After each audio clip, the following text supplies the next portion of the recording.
Okay, so this makes me extremely nervous. Oh! I currently have the camera balancing on basically hope, so let's see how this goes. But hey guys, I know it's been a while since I made a video.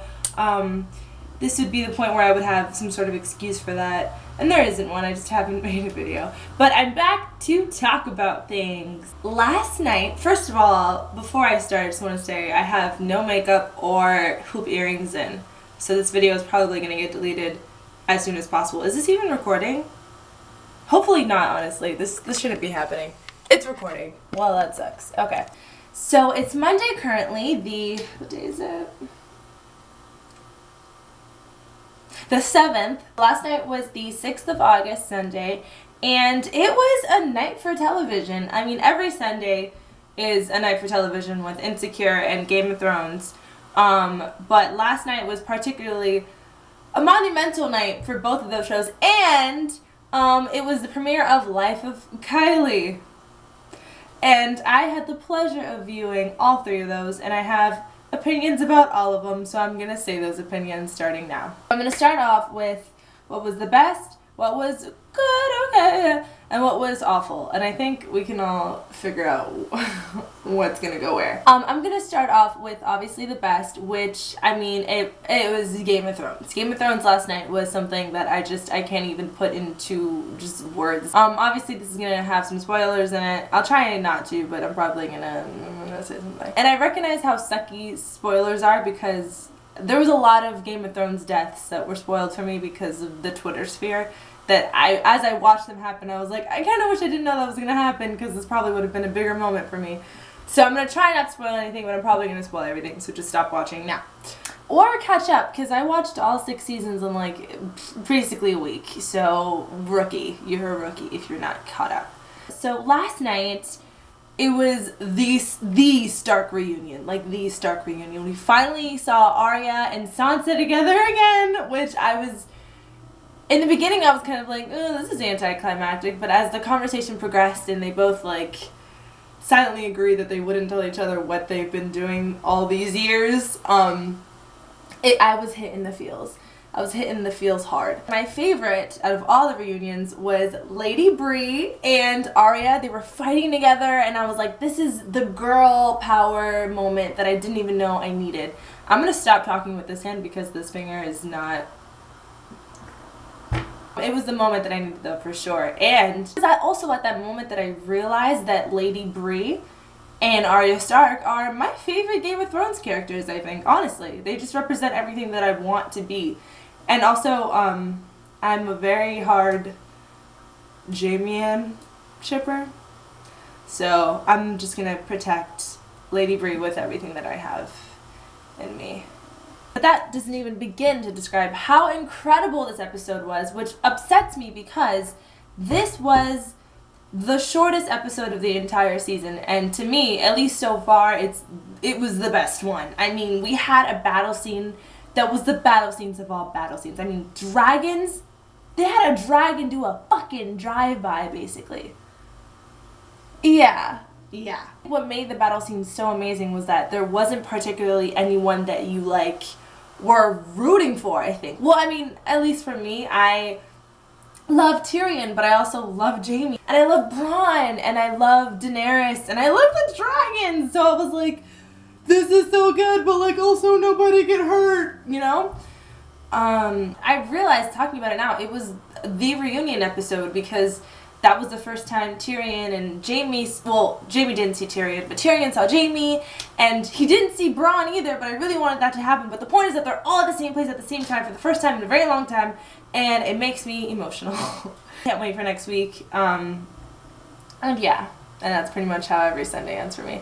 Moving on to what was, Insecure. So Insecure last time was actually, it was pretty good, and if I didn't have to rate it in a system where it would be like good, and bad, then it would probably, I would have rated it good. It had the most realistic sex scene I think there's ever been, which really touched me because I feel like when I watch sex scenes in shows, I'm like, maybe I'm doing it wrong, maybe I'm the one who's lying. Last night, I saw a sex scene that I could actually relate to. So I really did appreciate that. And if you guys didn't see it, you just gotta watch it. It had all the like awkward head bumps and like casual talk that happens during sex that I think not a lot of people acknowledge. So I appreciated that sex scene. Another moment that really touched me in my black girl heart is when Tasha told Lawrence, "You're a fuck nigga, but what's even worse is that you're a fuck nigga who thinks he's good." And if I could tattoo that on my body, I think that I would, because that describes pretty much every guy I've ever spoken to, honestly. Really put into perspective what Lawrence was, because I can never really figure out, like, am I on his side? Do I understand him? Because, I mean, if you forget in the beginning of the show, like, Issa had every right to not want to be with him. And, I mean, yeah, he got his shit together, and, you know, you kind of realize, like, you know, love conquers lust, but he kind of ain't shit. He kind of ain't shit. And his true ain't shit color showed. So, which maybe that also kind of hurt me, which is maybe why I'd give the show an eh. Because even though I know this is probably an unpopular opinion, but I actually wanted him and Tasha to develop something. Because I like Tasha. I know a lot of people don't, but I do.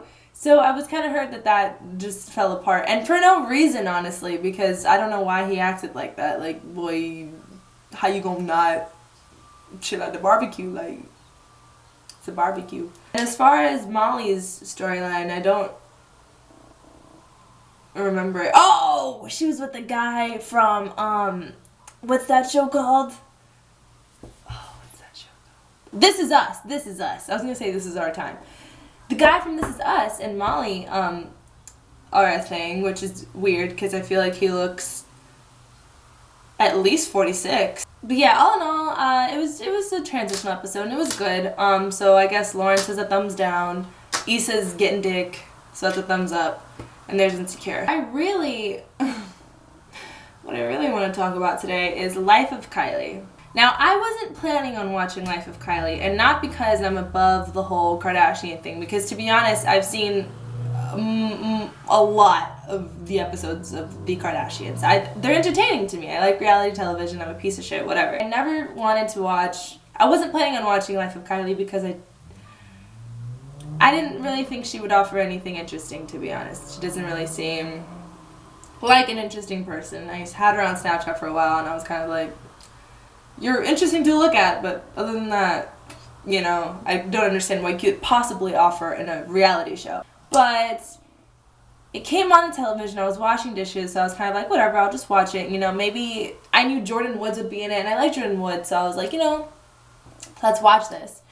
And it was probably the most painful, however many minutes long it ran, were the most painful ones of my whole life. My whole life. It was really hard. Kind of like watching a car accident that you just can't look away from, and you're like, you know? That was what it was like, because I couldn't look away, but I was like, this is hurting me spiritually, mentally, and emotionally. She spent the entire episode complaining about literally fucking nothing. Literally nothing. There's actually a point where she talked about how she couldn't relate to people. There was a guy who had gotten bullied or something, and he wanted Kylie Jenner to be his prom date, and she accepted because she knows what it's like to relate to the underdog, because, you know, she's at a point in her life where she just can't relate to anybody. Really. Basically, you're saying you can't relate to what?